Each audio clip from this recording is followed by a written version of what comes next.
The creation of Crossrail and the opening of the Elizabeth line has been a Herculean task over many, many years, at least 20 years in this current incarnation. It's been built by the people of our amazing supply chain. Tier 1 contractors, Tier 2 contractors, suppliers. More than 2/3 of the whole of Crossrail has come from sources outside of London. 75,000 people have worked on Crossrail, and many of them have never actually been to the infrastructure here in London. A huge, huge effort by everybody. And most importantly, I think, 60 to 70% has been provided and built by small to medium enterprises. At the end of the day, building Crossrail and opening the Elizabeth line has all been about people and the spirit of endeavour and commitment. All that's left to say is thank you. Thank you to all the amazing people who contributed over many, many years to build Crossrail and, of course, open the incredible Elizabeth line.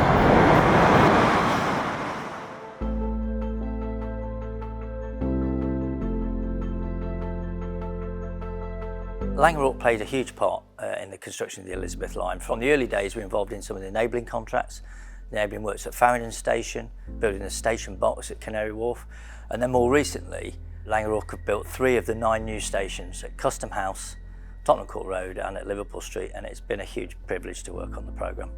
We provided 23,000 pieces of GRC, which is glass fibre reinforced concrete. They were manufactured by GRC UK, a Langerock company in Nottinghamshire, and each of those pieces combined to give what I would say is a signature effect for Crossrail. It's the swept curves that uniquely identify the concourses and the platforms on Crossrail.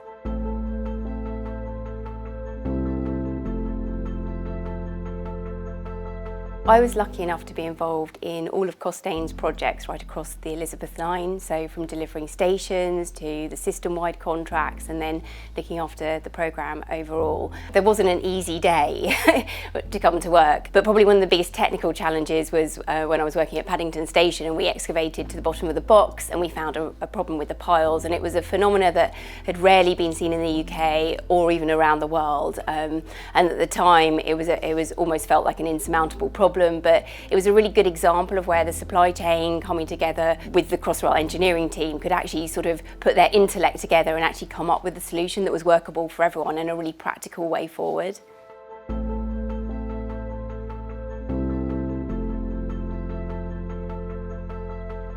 Originally, I worked as an estate agent, so I worked in property, and then I moved into construction because I was interested in watching things go from inception to completion.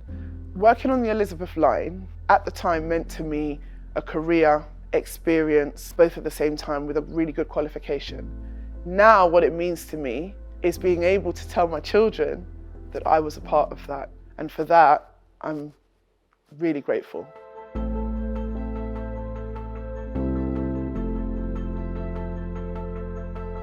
I joined Crossrail at the really early stages of my career as a graduate civil engineer, and I gained just the most broad experiences throughout the next 7 years. So really half of my career was spent working on the Elizabeth line. We were sinking shafts in tiny locations right in the centre of London, and that really caused us some logistical challenges. But we really overcame that by talking to the local community, working with our suppliers to make sure that we were delivering that in the most sustainable and efficient way. When I look back and I think of some of the locations we were working in, that I think that is a huge achievement. We managed to do that without causing disruption to the local community.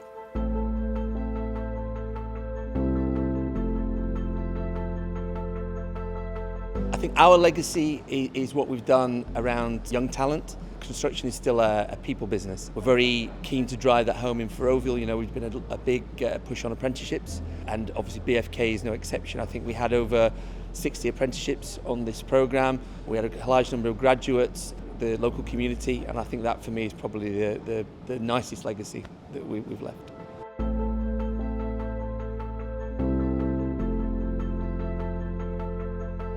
I was responsible for the strategic planning of the system-wide contract in the routeway, which included the track, overhead line, cabling, among many others. The materials we installed as part of the system-wide contract came from far and wide within the UK. The steel for the long welded rails was manufactured in Scunthorpe. The cross-passage panels were manufactured and delivered from Norfolk. And our specialist cable pulling contractor travelled all the way down from Ripon in North Yorkshire to install the kilometres of cables along the routeway. On a project as large and complex as the Elizabeth line, it's vitally important that all parties collaborate with each other. For example, us as a system-wide contractor were able to deliver and collect materials for the stations, shafts and portals using the works trains in the tunnels.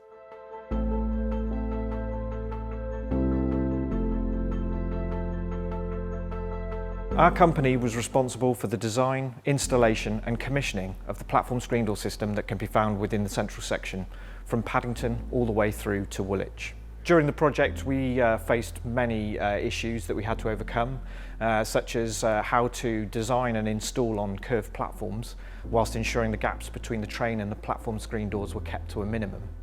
Also, each of the 16 platforms required over 200 metres of floor-to-ceiling structure, glass panels and covers that had to be installed extremely accurately to ensure the train could pass safely within the tunnels but also fit seamlessly within the station infrastructure.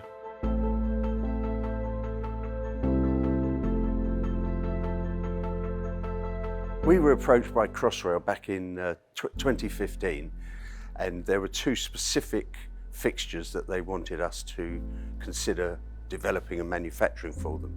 The first one is Icon, which sits atop of the totems. That is a 60,000 lumen light output fixture.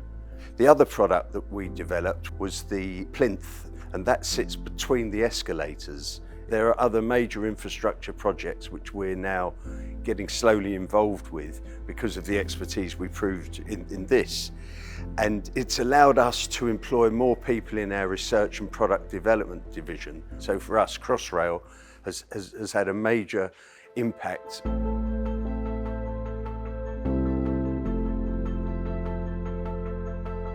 Booth Industries supplied over 700 high-performance steel door sets across the Crossrail network.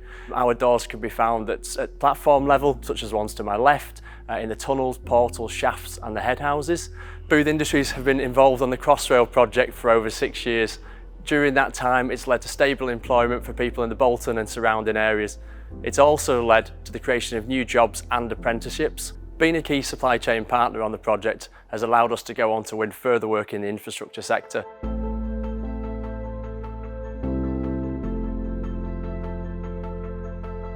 We had to design the stations to last for 120 years.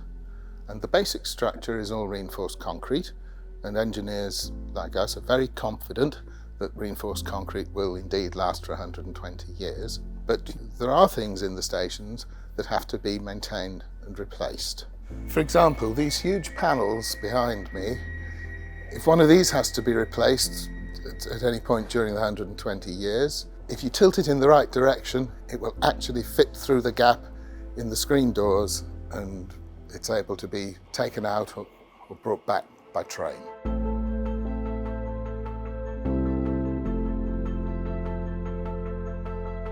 Siemens Mobility delivered the digital signalling and both the central and station management technologies for the Elizabeth line.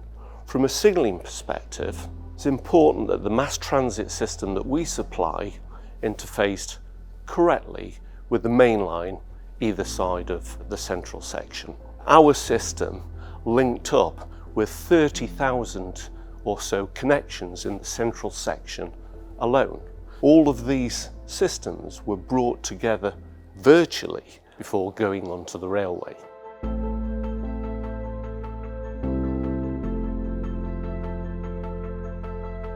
Our systems on the Elizabeth line comprised three significant elements.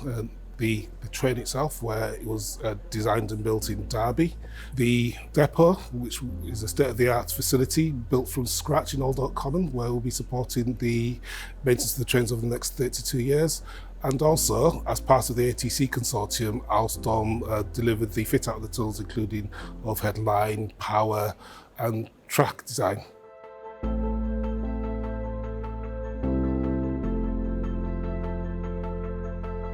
Hawkins Brown have been working for Crossrail and now Elizabeth line for over 30 years, I think our role is to look at how these wonderful underground spaces hit the ground and what impact that's going to be on the city and the people who come here to work and live in the city. I think when we're looking at design of stations, we've got to think about robust materials that are going to last a long time. And we're looking for efficiency. So for example, the light fittings we've designed to include sound systems and acoustic properties. So this has been an amazing journey, an amazing collaboration with lots of different people along the way.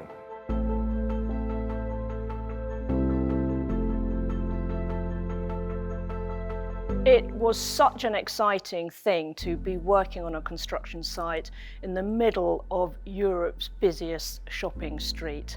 I cannot wait to see people coming and trying out the new railway, riding the new trains, being amazed at the size of the stations. And in the future, I hope my children's children's children will be riding the railway and saying to each other, "Great-Grandma Lealing helped build this railway, and Tottenham Court Road Station is her station."